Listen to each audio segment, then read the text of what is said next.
ça a été de... Au départ, mon idée a été de faire de Silent Hill, c'était un peu mon analyse de l'univers de Silent Hill, d'en faire un matriarcat, c'est-à-dire un univers peuplé uniquement de femmes. Parce que le film avait à voir avec l'idée des sorcières et du puritanisme, etc. Et je trouvais intéressant d'en faire un film entièrement féminin.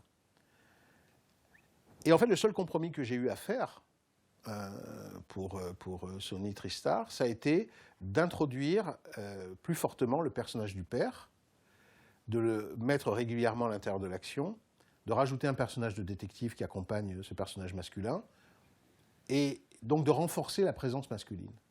C'est la seule chose qu'ils m'ont demandé. D'une certaine manière, je l'ai accepté. Évidemment, ça allait à l'encontre de mon idée originale de faire un film entièrement féminin, mais je l'ai accepté parce que je me suis dit, c'est pas grave, ça va renforcer le côté Orphée du film. Orphée, évidemment, en référence au célèbre film de Jean Cocteau.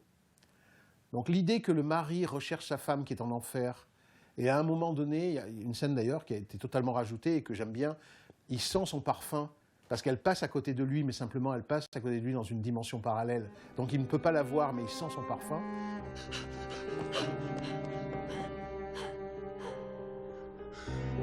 Rose. C'est une scène finalement qui justifie ce compromis.